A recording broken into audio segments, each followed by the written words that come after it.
Hi guys, welcome back to the channel. So we had a fifth school refuse to compete against San Jose State, the University of Nevada. But their story is a little different because the statement confirming the forfeit were released by the players themselves, by the female athletes. The school, however, a while back confirmed that they were going to play against San Jose State. They initially released a statement saying that they're going to continue their matches as usual. They're going to stick to their schedule, including playing against San Jose. And that's when the girls took matters into their own hands and released their own statement. Now, the statement the girls released is my favorite statement. They mentioned discrimination against women, the right to fair and safe sports. This was the first time that specific reasons were given. The other universities, they simply released a statement saying they're forfeiting the match or cancelling the match, and therefore it would be classed as a forfeit per Mountain West rules. That was it. And obviously we ran with it and we were like, yeah, they're forfeiting because they don't want to play against a team that has a transgender player. They don't want to play against a team that has a male athlete in a women's tournament, in a women's competition. So the University of Nevada followed up with their own statement after the girls, saying that what the girls are doing does not reflect the school and that the match is going to go ahead. Essentially, throwing the girls under the bus. Now, other people were saying that they were covering themselves legally because admittedly, the girls' statement did mention those factors that the other schools didn't. So some people were saying, well, they're just covering themselves legally. They have to distance themselves, from the reasons why they're forfeiting. Because the statement also said that none of the girls who refuse to play are going to face any disciplinary action, that they're not going to be punished for refusing to play. But the fact is, they committed them to play against a team with a male player without their consent, without their permission, without their input. And I'm glad the girls wrote the statement that they did and released it and took matters into their own hands. That's how we stand up for our sports, and I commend these girls for continuing to do so. But as of Monday, it was very disappointing to see that these girls were not being supported by their school, like the other female athletes were. The other female athletes were backed by their schools, and even their state governors issued statements supporting them. And that was great to see. So I was thinking it must be devastating for these young women to now know that their school doesn't support them and is still going to go ahead with the match, with or without them. I mean, what message does that send? Now, I don't know who's going to play on that match, who's going to be on the court, but even with the girls forfeiting, instead of them to say, okay, well, the girls have forfeited, so the match cannot continue, the match cannot go ahead. Instead of the school to acknowledge that, and they're saying that they're still going to commit, and they're more concerned about coming across as transphobic than committing the girls to play in a match that is less safe. That is a fact. When women compete against male athletes, they are more likely to get injured. They're more likely to face concussions. The severity of injury is likely to be greater.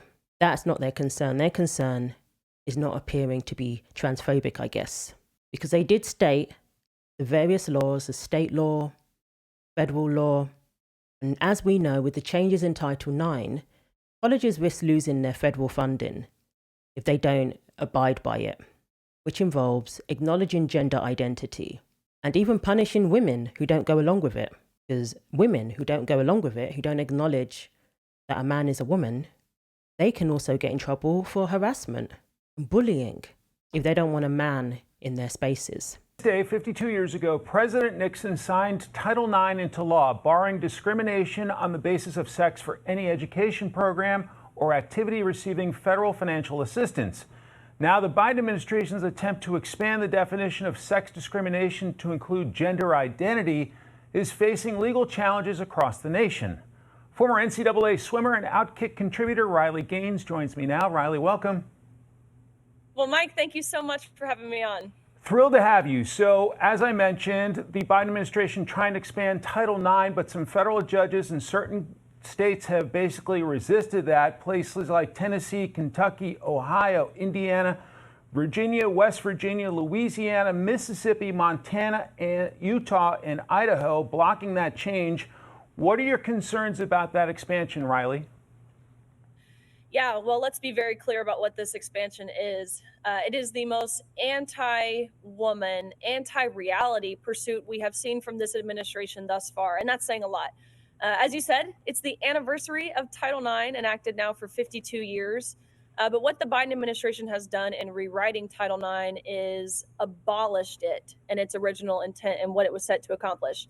The Biden administration has taken this only 37 words in its original implementation, piece of legislation and created a new proposal that's almost 500,000 words, now 1,577 pages long. That should tell you everything you need to know, but ultimately equating sex with gender identity, saying these words are interchangeable, they're synonymous, which now eliminates sex-based protections. So men can take academic and athletic scholarships from women. Men have full access to bathrooms, locker rooms, changing spaces. Your speech would be compelled. Men can live in dorm rooms with women. Very, very harmful effects this rewrite has. But I feel hopeful now. We're seeing 26 states suing now, these preliminary injunctions issued in these 10 states you mentioned.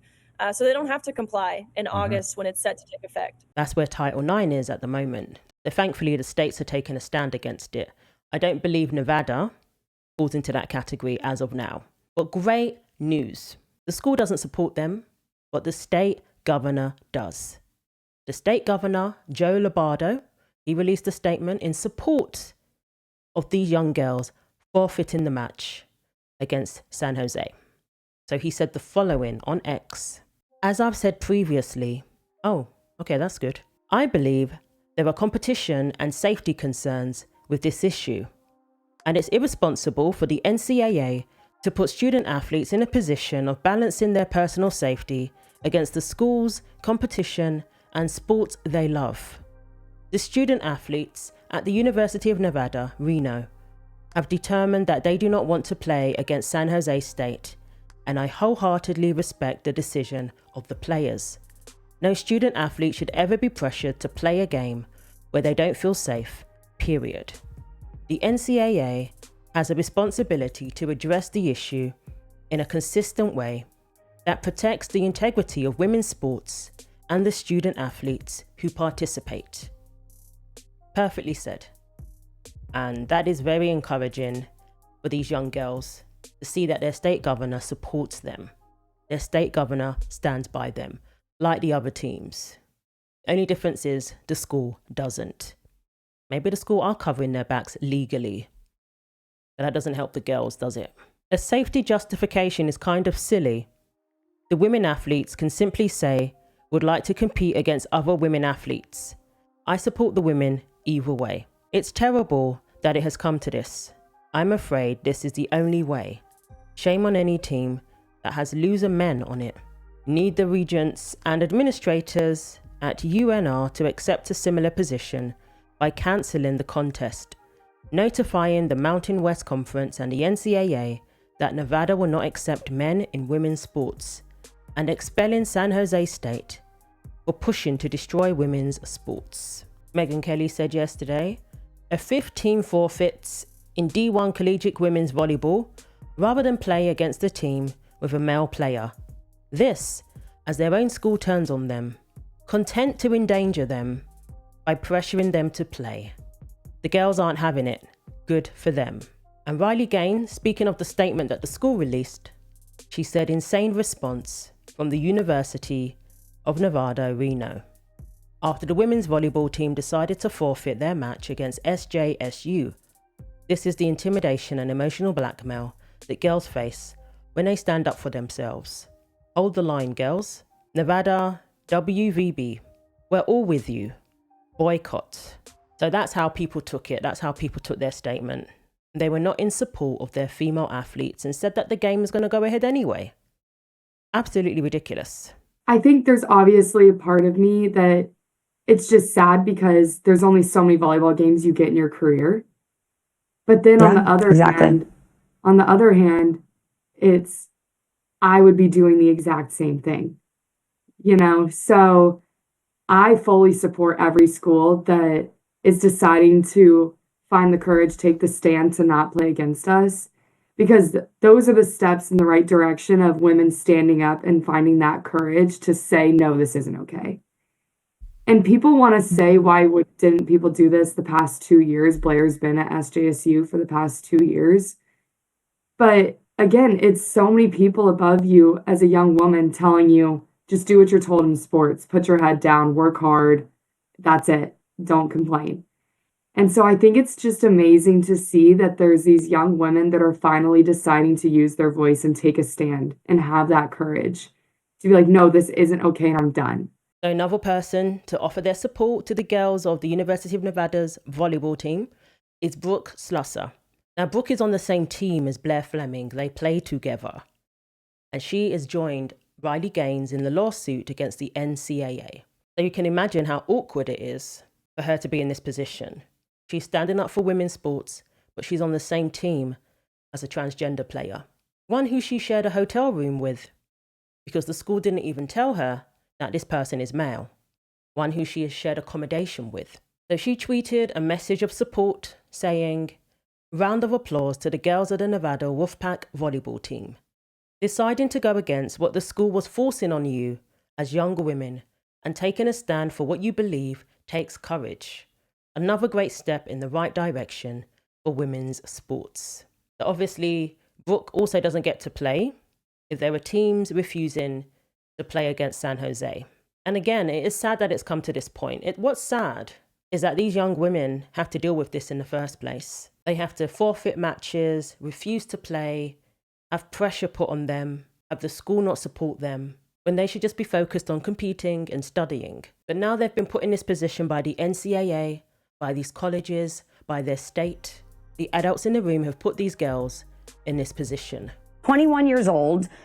This is not something, generally 21, you should be focusing on school. You're focusing on volleyball. You're focusing on your friends, right? You're going out and enjoying yourself, not finding yourself involved in a lawsuit against the NCAA. I mean, this is probably one of those moments that realistically will probably change the trajectory of your life in some ways forever. They're thinking of the future. They're not just thinking of themselves. And that should be commended. So keep going, girls. You're doing the right thing. I'm glad you've got the support of the state governor at least now. And maybe the school will come to its senses, who knows. But don't give up. This will stop when we refuse to compete against male athletes. It's as simple as that. And let me know what you think. Thanks for watching. Like, comment and subscribe. Take care of yourselves, and God willing, I will see you in the next video.